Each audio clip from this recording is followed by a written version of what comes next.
দেশের গরিবের প্রতিষ্ঠান আওয়ামী লীগ গরিবের প্রতিষ্ঠান থাকবে। আওয়ামী লীগ গরিবের জন্য সংগ্রাম করেছে, আওয়ামী লীগ গরিবের জন্য সংগ্রাম করবে। 1949 থেকে 1969 মাত্র 2 দশকে তীব্র সাম্প্রদায়িকতা মারিয়ে দলের ব্যাপক ভিত্তিক অসাম্প্রদায়িক ভিত গড়া খুব কি সহজ কাজ ছিল? আমার ধর্ম আমার কাছে, তোমার ধর্ম তোমার কাছে, আছে না? কুলাল কাফিরুনা লা আবুদু মা তা'বুদুনা ওয়া লান তা'বুদুনা মা'বুদ ওয়া লা না'বুদু মা বাদতু ওয়া লান তা'বুদুনা মা'বুদ লাকুম দীনুকুম ওয়ালিয়া দীন। তোমার ধর্ম তোমার কাছে, আমার ধর্ম আমার কাছে। এইটাই হলো ধর্ম নিরপেক্ষ রাষ্ট্র।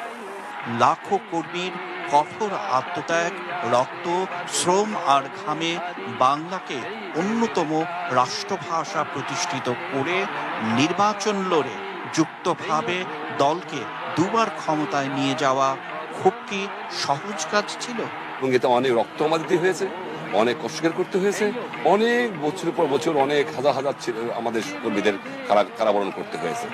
এরপর এই দলের সামরিক শাসকের নির্যাতন সয়ে হাজারো মামলার আসামি হয়ে বুকের ভেতরের সেই স্বপ্ন আরো শানিত করে যেন প্রবাহমান নদীর মতো বয়ে চলা। আওয়ামী লীগ এই দেশের গরিবের প্রতিষ্ঠান, আওয়ামী লীগ গরিবের প্রতিষ্ঠান থাকবে। আওয়ামী লীগ গরিবের জন্য সংগ্রাম করেছে, আওয়ামী লীগ গরিবের জন্য সংগ্রাম করবে। যদি কোনো আওয়ামী লীগের নেতা দুর্নীতি করে তাদের বাড়ি থেকে বাড়ি করে দাও। এবার একদিকে রাষ্ট্র, অপরদিকে শেখ মুজিবুর রহমান ও তার নিষিদ্ধ আওয়ামী লীগ।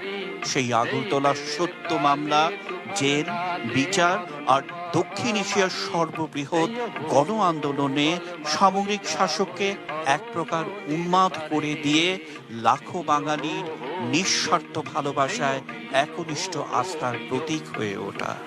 নির্বাচনে মাত্র 17 দিনের প্রচারণায় দুটি ছাড়া সকল আসনে জিতে দলের নেতা বাংলাদেশের একমাত্র নেতা হয়ে বলছেন, I can die for them and they can die for me because I am fighting for their cause and I want that 70 million people of my Bangladesh should be emancipated. এই নেতাই তার দলকে মাত্র 120 দিনে একটি চাপিয়ে দেয়া যুদ্ধের আগেই প্রস্তুতি করে গণহত্যার কালো রাতে বলছেন, আজ থেকে বাংলাদেশ স্বাধীন। বাংলার ঘরে ঘরে জানিয়ে দাও যে পর্যন্ত না এই প্রতিষ্ঠানী বাহিনী বাংলাদেশ থেকে বিতাড়িত না হবে, যে পর্যন্ত না ছাত্রী মানুষ স্বাধীনতা না হবে, সংগ্রাম চালিয়ে যাও, যুদ্ধ করো। যে দল ও তার নেতার আহ্বানে 30 লক্ষ মানুষ প্রাণ দেয়, সভ্যতার ইতিহাসে নিশ্চয়ই সেটা আর শুধু রাজনৈতিক দল থাকে না। জীবন নিয়ে ধরো না হাল মরণ যদি আসে আরে